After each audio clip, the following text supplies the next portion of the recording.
Sega.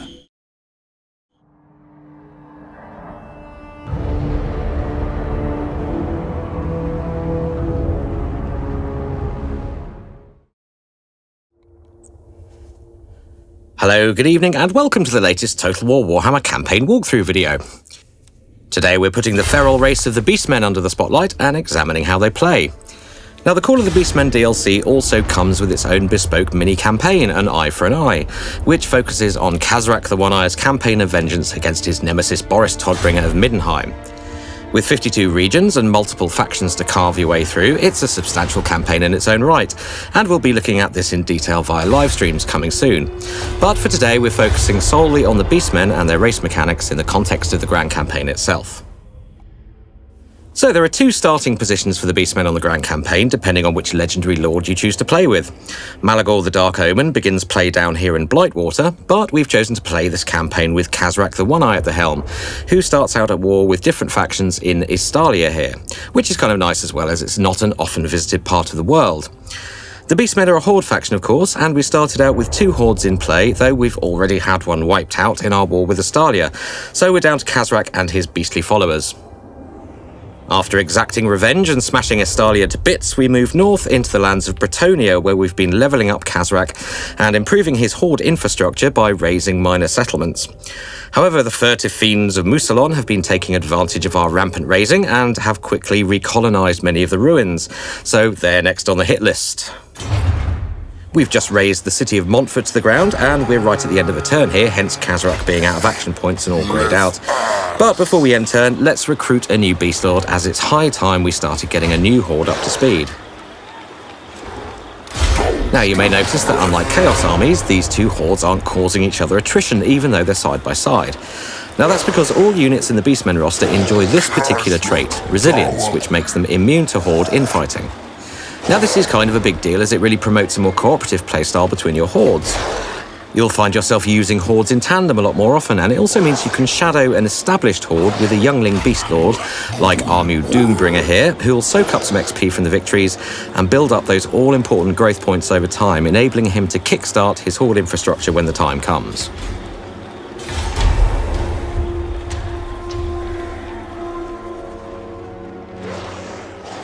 Okay, so a bunch of stuff is happening this turn, and this really epitomises the variety and rapid flow of bonuses you'll enjoy in a Beastman campaign.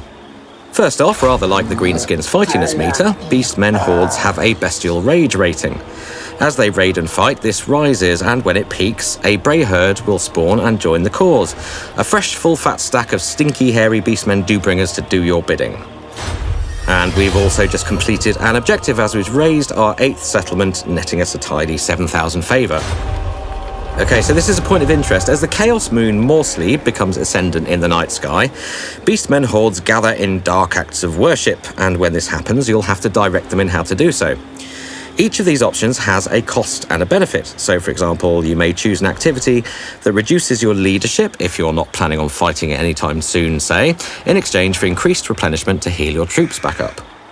Now, the moon travels in a constant cycle, so what this does is adds a sort of rhythmic pulse to your campaign, with a cycle of benefits that, at the right price, can really improve your circumstances. Let's choose an activity and we'll see the outcome in a turn or two, although, worth noting, we've actually just changed this so that in the final version, you'll get the effect immediately after making your choice in the dilemma. Okay, let's select our Bray herd, and we're going to send them over to begin sieging Castle Bastogne. And it looks like a lone Bretonnian general has hoved into view, which presents an opportunity for our new Beast Lord to pick up some easy XP. And while we're not at war with them right now, Bretonnia is definitely on our list of factions to destroy in our objectives, so this seems like a good opportunity to get the party started. We're currently in the right stance for the job, and stances are another aspect in which the Beastmen differ from everybody else. Your standard movement stance is Beastmen Ambush, which gives you a chance of initiating an ambush battle simply by approaching and attacking an enemy. Kazrak also has a unique skill which improves his chances of ambush battles kicking off, reflecting his mastery of guerrilla warfare. Hidden Encampment is your standard encampment stance in that it aids troop replenishment and makes the army immune to attrition. However, it also makes you invisible to nearby forces, and if they draw close they may spot you, but it's a great way to slink into the undergrowth and heal after a big battle. Beastmen can also supplement their income with raiding, and you'll spend a lot of time in the stance, roving from region to region and extracting dark favour as you go. And finally, beastmen can access the hidden beast paths. Now, like the Dwarfen Underway, this is a secret network of pathways known only to the beastmen. Interceptions and ambush battles are played out in one of a range of new beast path battle maps, which we'll be taking a closer look at later this week. For now, though, let's take a pop at Bretonnia, declaring war, of course, before we do so. Both these lords are level 1, but as we'd hoped, we've initiated an ambush battle, meaning the balance of power is definitely in our favour. That should make for an easy auto-resolve. Good stuff, and we have just enough action points left to hunt him down and finish the job.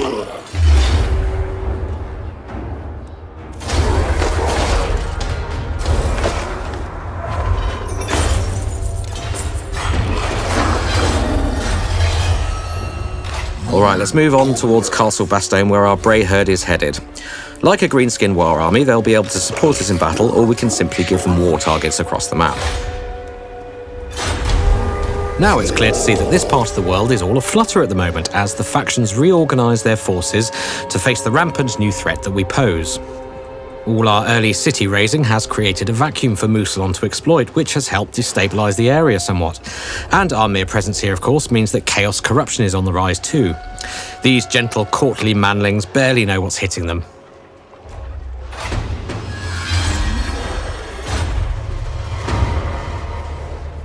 And here's the result of our full moon dilemma choice.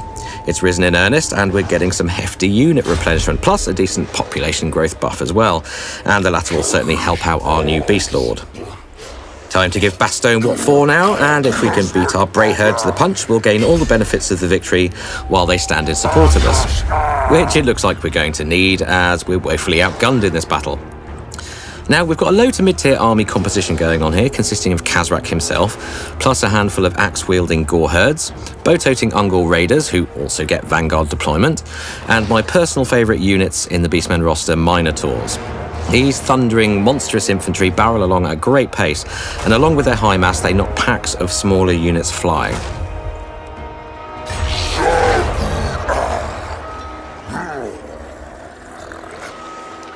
Minotaurs are recruited from the Fire Pit building, and while we're here, let's take a quick look at the entire building tree. Now, the heart of a horde is its encampment building, and as you upgrade it, you'll unlock more growth, recruitment slots, increase the chaos corruption your horde spreads, and of course, add new building slots. Now, as a horde of warmongering chaotic aberrations, the Beastmen have very little use for civic infrastructure, so the majority of their buildings unlock new recruitment options. Up front, we have the Cloven Ones chain, which unlocks Ungors, Gors, and great weapon-wielding Bestigors. The Creatures chain brings varieties of Chaos Warhounds plus Chaos Spawn into play. Centaurs are super-fast bestial cavalry and come in 3 flavours: melee, axe throwers, and great weapons. Razorgors are colossal twisted boar-like beasts which strike hard on their own and even harder when pulling chariots. Minotaurs also come in 3 flavours: melee, melee shielded, and with great weapons. Now the Minotaur chain also enables recruitment of the Gorball, the Minotaur hero character. And as a hero, he has a range of new skill types and can be extensively specialised to provide powerful battlefield support functions. Bray Shamans are spellcaster heroes which can be recruited to master the Law of Beasts, the Law of Death, and the Beastman-specific Law of the Wild. The Cygor is a towering bipedal creature that hurls massive magically imbued rocks at its enemies, so it's a form of living artillery, and with some riotously powerful combat stats, it's pretty handy in a fight too. And last but very much not least, Chaos Giants.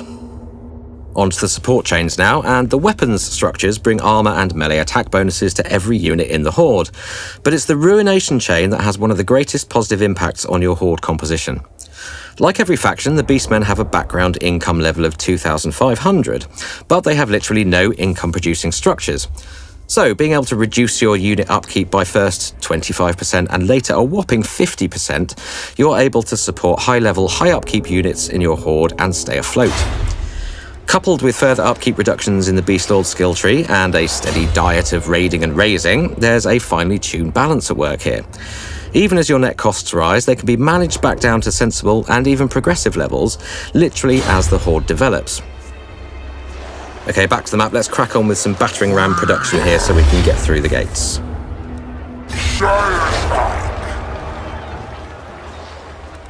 Now we just have to wait a turn for our Bray herd to catch up and support us. Now, the Beastmen are a rambunctious and chaotic lot, so their hordes will begin to suffer negative penalties to their bestial rage if you engage in collaborative diplomacy. They just don't like making friends. And while that's true even if you get diplomatic with the Warriors of Chaos, there is at least a modicum of dark kinship there. When they enter play mid-game, the Warriors of Chaos are neutral towards you, which beggars the question of whether you want to fight them, keep them on side, or even ally with them as they attempt to set the world alight. Our Bray herd has caught up with us now, and as you can see, their support means that the siege is now tipped nicely in our favour. With odds like this, we can forego the siege tower construction and auto-resolve for a nice decisive victory. Now, as a horde faction, and as you might imagine, the Beastmen don't inhabit settlements. They don't even sack settlements. These goats just want to watch the world burn. But crucially, you get two choices as to how to go about that. Raise and Defile wipes the settlement off the map and erects a blasphemous herdstone in its place. Now, this thing drops a bomb of chaos corruption in the province and gives your hordes a hefty growth buff to boot, helping it to develop quicker. However, if you're low on cash, you can simply loot the place silly before hurling the torches at the thatch, thus netting you a juicy pile of income. We're actually moderately well off right now, with over 19,000 favour in our furry pockets, so we're going to go ahead and defile the place. Regions are further corrupted by our forces simply being here, and when that corruption starts to peak, chaos rebellions can rise up to attack the local inhabitants. Now, there are other ways in which to enhance chaos corruption, not least in the tech tree, and like many other aspects of the Beastmen, it's pretty unique. The trees on the left bring numerous enhancements to the combat stats of various units, alongside improvements to various campaign-side resources, such as income provision from various activities, attrition, and casualty replenishment. However, the more you research, the slower your research rate becomes. After all, Beastmen aren't given to matters academic and easily tire of them. The chain on the right undoes this deceleration over time by boosting the research rate back up again, as well as intensifying the chaos corruption your characters generate. These only take a single turn to research, but rise in cost quite sharply by 5,000 favour per unlock. This means that if you stay buoyant, you can power your way through the tech tree that much quicker. And in a nutshell, that really kind of sums up this new take on Horde gameplay offered by the Beastmen. With no Horde infighting attrition and with plenty of buffable replenishment through techs and events, they're built to offer a really fluid campaign with less downtime. With Hordes working together on the campaign map, you'll be fighting and raising frequently, and we haven't even started on their capabilities in battle, which offers super fast, hard-hitting army builds that can wrong-foot kite and tear the flanks out of more traditional armies. Fast, furious, and feral to a fault, they are altogether beastly. Tune in again on Thursday this week when we'll be showing the Beastmen doing what they do best in the thick of battle.